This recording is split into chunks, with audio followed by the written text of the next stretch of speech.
Meus irmãos, a paz do Senhor. Neste momento nós queremos transmitir a palavra de Deus para o vosso coração. Palavra essa que está a princípio em Deuteronômio capítulo 6 e versículo 7.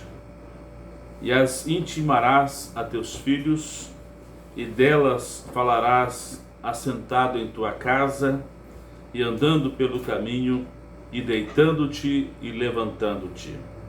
Ainda 1 Timóteo, capítulo 5 e versículo 8. Mas se alguém não tem cuidado dos seus, e principalmente dos da sua família, negou a fé e é pior do que o infiel.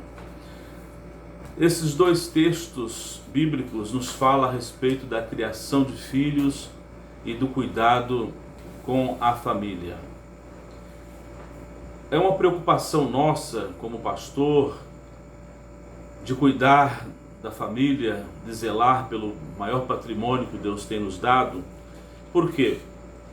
Porque a família tem sido bombardeada nesses últimos anos, nessas últimas décadas, com a mídia, através da televisão brasileira, que tem tentado desvalorizar os princípios cristãos, familiares, judaico-cristãos.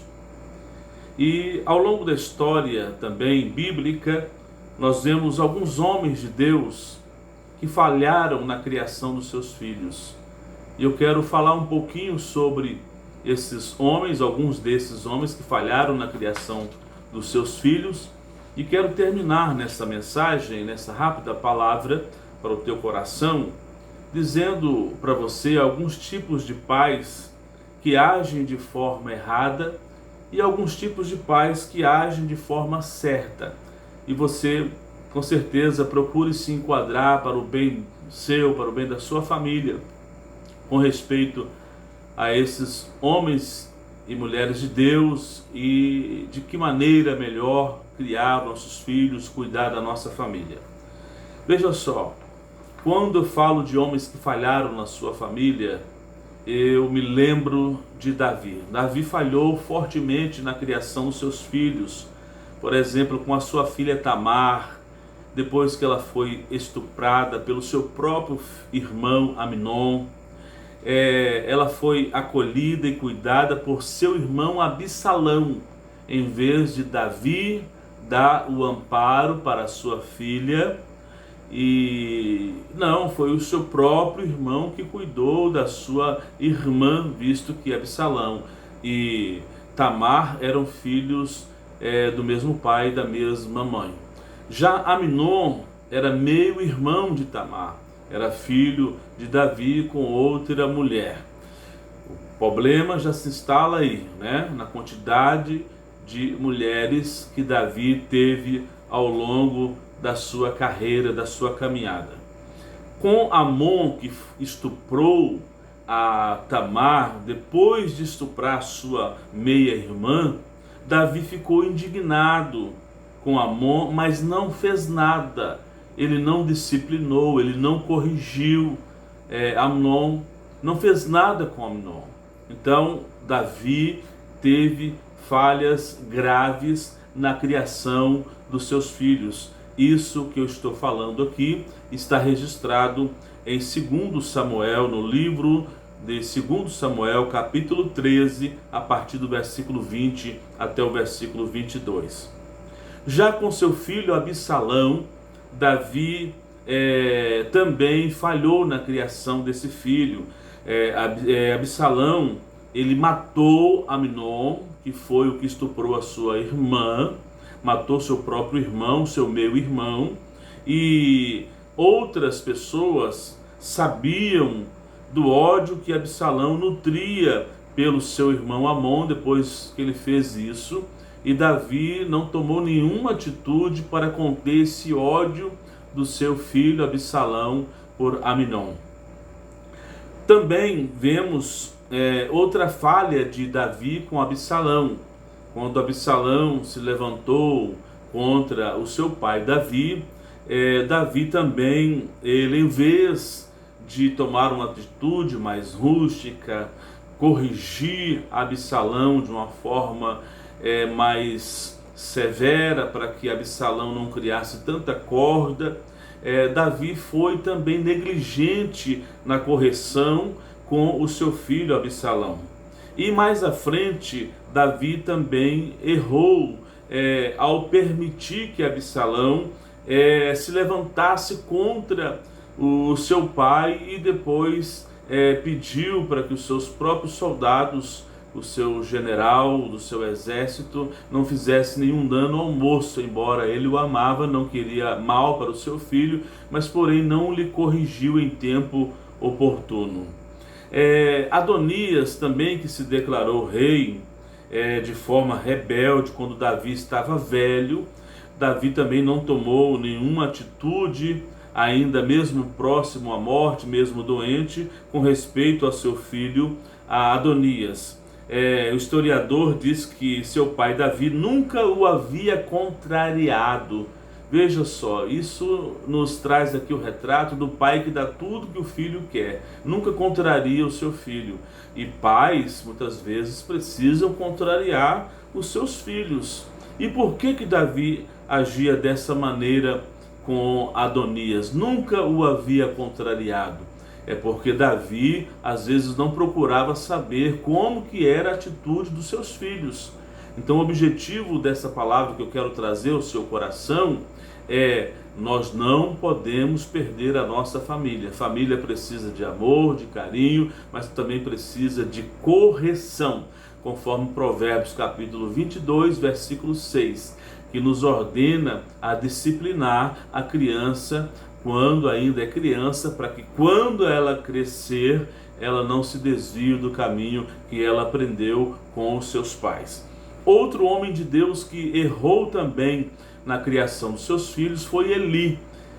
Ofni e Finéias, a Bíblia diz no livro de 1 Samuel capítulo 2, que eles eram filhos que não conheciam a Deus. Esses filhos de Eli aqui, eles não conheciam a Deus. No capítulo de número 2 de 1 Samuel, versículo 12, a Bíblia denomina os filhos de Eli como filhos de Belial. Filhos de Belial. Isso quer dizer que eles eram praticantes de todo tipo de perversidades, impiedades, malvadezas, atos rebeldes, e eles não conheciam ao Senhor. Eu quero terminar, meu amigo, meu irmão que me ouve nesta oportunidade, dizendo a você o seguinte: que tipos de pais que são errados? Quais pais que agem errado na criação dos seus filhos? É aquele que muitas vezes ele exige do filho, mas ele não pratica. É o pai que não é exemplo, modelo para os seus filhos. Eles não veem, os filhos não veem nos seus pais um modelo de Cristo na vida dos seus pais, para que os seus pais possam ser exemplo na sua casa para os seus filhos. Porque 1 Timóteo capítulo 5, versículo 8, o apóstolo diz que aquele que aspira, aquele que deseja, aquele que quer ser um homem de Deus, aquele que quer cuidar de uma igreja, precisa primeiramente cuidar da sua própria família. Pais, existem muitos pais Caxias, pais que são frustradores dos sonhos dos seus filhos. Por quê? Porque não lhes permite dar uma oportunidade para que os seus filhos possam se tornar homens de bem, homens de família, exemplo para a sociedade. E pais que agem de uma forma certa são aqueles pais que são educadores e educam através da convivência, educam, ajudam na criação, ajudam na admoestação. São pais que são formadores de caráter, são pais que formam na vida dos seus filhos um caráter de homens e mulheres de Deus, de pessoas de bem. E nos dias atuais nós temos muitas pessoas carismáticas, mas sem caráter. É porque tiveram uma péssima criação, não aprenderam bem. E existem muitos pais que são previdentes, democratas, ou seja, são flexíveis, né, também na criação dos seus filhos, porque segundo alguns não adianta ser muito exator ou autocrata, porque não será bem sucedido. O próprio Deus nos dá livre arbítrio nas nossas escolhas. É claro que terá a consequência das escolhas, assim como o pai do pródigo lá em Lucas capítulo 15 deixou seu filho escolher a vida que ele queria, porém o amava de uma tal maneira que o acolheu no seu retorno. Então pais precisam, como Jó foi um grande exemplo de pai que não perdeu seus filhos, porque ele imaginava no seu coração: porventura pecaram os meus filhos contra Deus, e ele fazia sacrifícios continuamente em favor dos seus filhos. Portanto, eu aprendo muito com alguns homens de Deus que não perderam a sua família, como Josué, ainda velho, no capítulo 24 do seu livro, versículo de número 15, ele disse a todo Israel: olha, se vocês querem servir a qualquer Deus que vocês quiserem, sirvam, porém eu e a minha casa serviremos ao Senhor. Portanto, não perca a sua família, meu amigo, lute por ela, eduque, faça tudo que for necessário, sacrifique, busque a Deus em favor de sua família. Que Deus te abençoe.